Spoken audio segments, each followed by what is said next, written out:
Ichari Shahar. The heart of Baku. A living monument from the Middle Ages.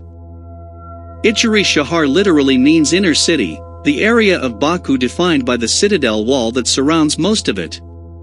Foreigners refer to it as the Old City, since it's the oldest section of Baku.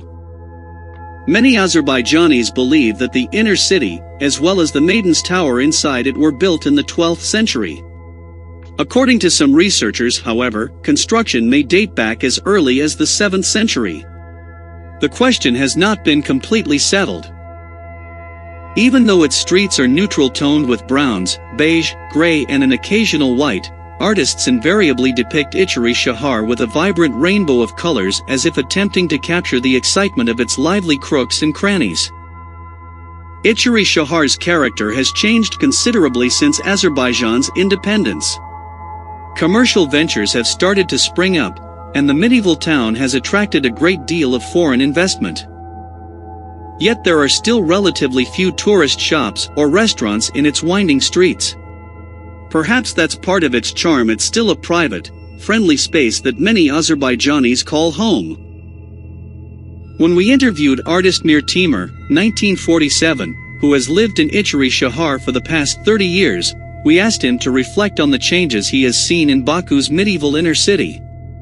He talks about the community's struggle to maintain its unique character and sense of history, a struggle that sees more defeats than victories. Yet Mir Timur believes that the essence of Ichari Shahar is still intact as long as you look closely enough to find it. Memories of the past. Every stone in Ichari Shahar bears witness to thousands of years of history. One has to listen to it to pay attention. Some people sense its history, others just pass by without understanding anything at all. I have so many fond memories of growing up in Ichari Shahar. I loved its narrow streets and old houses with their overhanging balconies. One of my favorite things was playing soccer with friends. Of course, it was impossible to play ball in those narrow streets, so we kids would gather in a nearby square. Another favorite game was playing tag. We played it on the roofs of houses. We would chase each other across the flat rooftops and laugh when the owners would come out and shout at us. During the Soviet period, we celebrated Navraz, the traditional spring festival in the region, March 21st, in secret because it was prohibited by the government as it was associated with nationalism. One popular Navraz tradition is for kids, especially the boys, to build bonfires and jump over them. We could only build bonfires in the narrow streets, not the major ones, for fear of being caught. Today, children in Ichari Shahar still jump over bonfires at Navraz. Today, they can do it openly. Another wonderful thing about Navraz was the smell of sweets like baklava, shakarbara, and gogol. People would give these treats to their neighbors and relatives. I remember how my grandmother would set aside time each year especially to prepare Navraz treats. We had another tradition of giving food, especially kebab, to our neighbors. It wasn't that our neighbors were poor or anything like that. It was just a matter of friendship. This tradition is dying away, however. One of the sounds I associate with Ichari Shahar is the mugham music that seemed to float out of every open window in the summertime. Unfortunately, these days I don't hear this lovely national music coming out of windows. Instead, there seems to be all sorts of foreign music, very little Azerbaijani.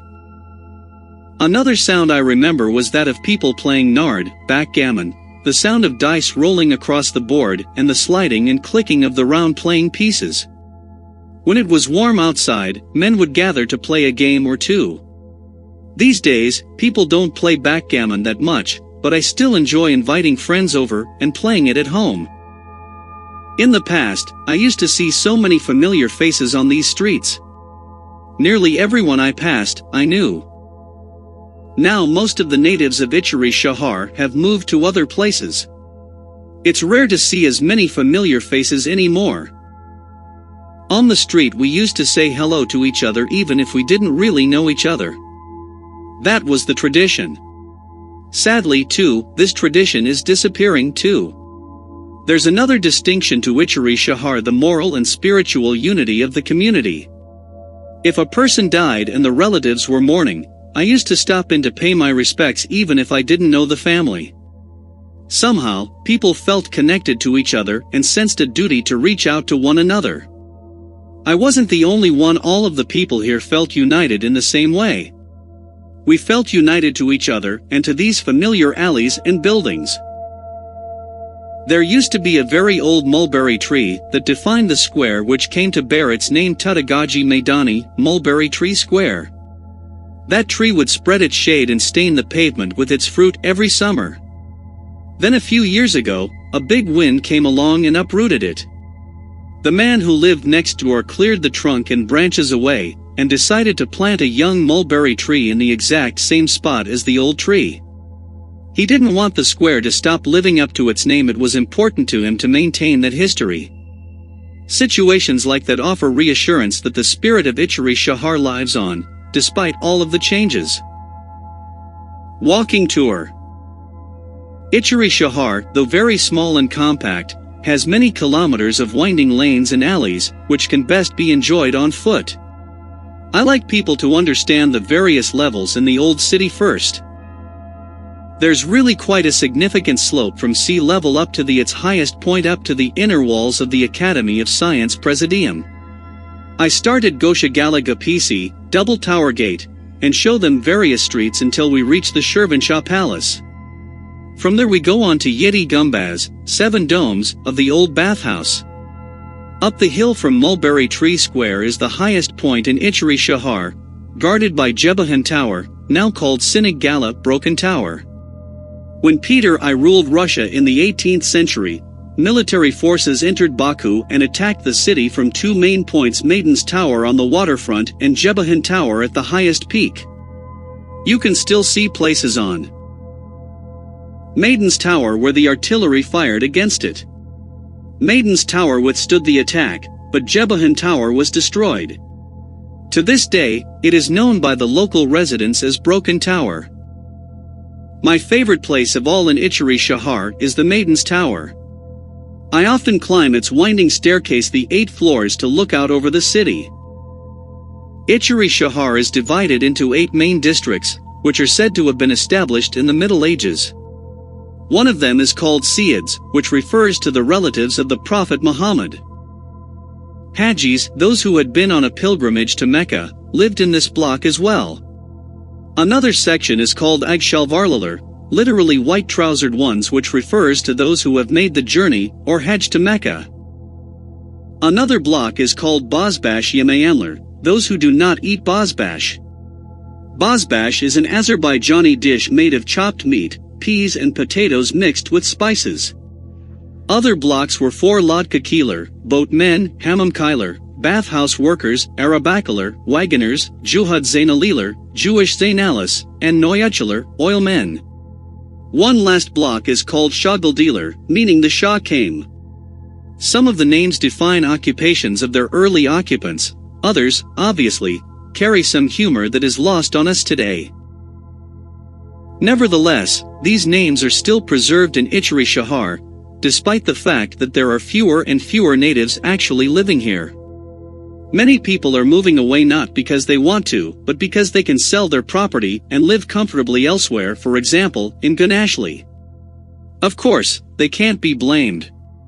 They don't have a lot of money, so they're forced to sell their houses during these difficult economic times. Still, there are some who won't move, no matter how much money you offer them.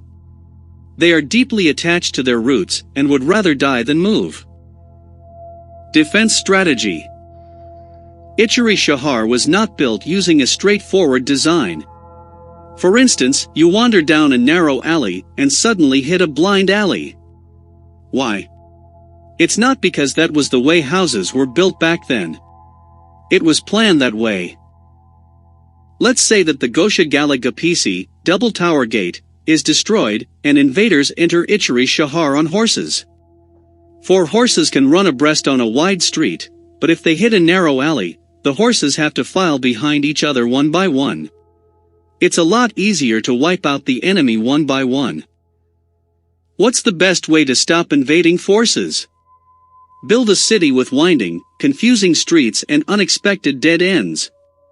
Also, it's not easy to invade a city that can fight back on 3 or 4 different heights.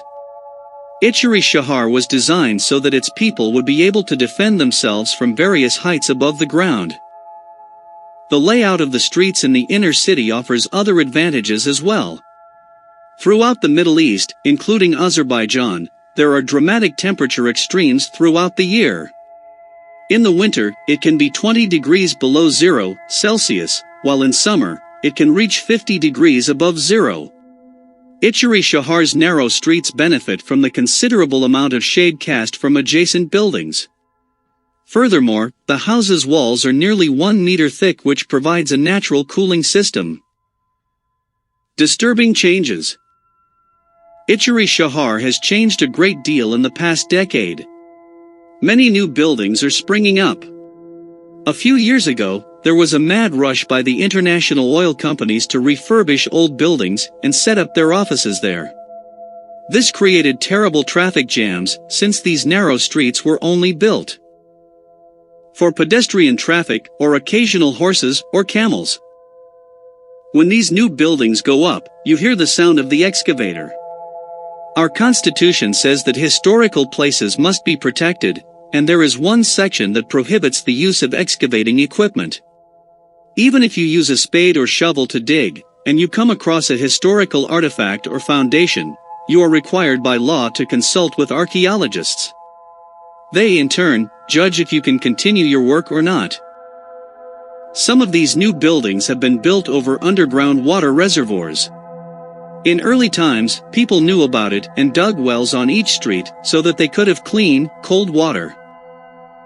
We have an expression in Azeri that warns that it's a sin to cast anything into a well. The greatest sin is to cover a well with stone or soil. It's like swearing at the native land. The process of destroying wells in Ichari Shahar started late in the 18th century and reached its peak in the 19th century, when Russian factories and the British came here in 1840. The British came here in order to explore resources. Baku became a crossroads which had its good sides and its bad sides. At that time, the Russians occupied the whole wall from Gosha Gala, Double Tower, where the double gates are located, and made a stable alongside it. After they left, the Soviet government established itself, 1920. The Soviet built a shoe factory inside Ichari Shahar. What was that all about? We couldn't breathe fresh air. We coughed and choked. Of the new buildings being constructed today, most do not fit the pattern of architecture peculiar to this part of Baku. Actually, this process started long ago, not just when we gained our independence in 1991. The trend started as early as the 1970s. It used to be that people were afraid of destroying the buildings here. During the Soviet period, top officials were afraid they would lose their jobs if they gave someone permission to demolish a building. It was easy to bring accusations against someone for such an offense in the newspapers. So out of fear, Ichari Shahar retained much of its medieval character. Of course, it would be better if people at that time had acted out of conscience rather than fear. These days, people don't act out of either fear or conscience. Any building can be sold. In some cases, people are building new houses instead of restoring the historic ones. This totally changes the appearance of Ichari Shahar. I don't have anything against people moving here. But I would like them to care about Ichari Shahar and not destroy its history. The house I live in is more than 100 years old. It's a very warm place. I don't mean warm in the physical sense, but in the way that it gives the people who visit a comfortable, friendly feeling. People who stop by this house for just 10 minutes find that they don't want to leave it for a long time. This is the secret of my house. It's the secret of Ichari Shahar too. You come, and you want to stay for a long time.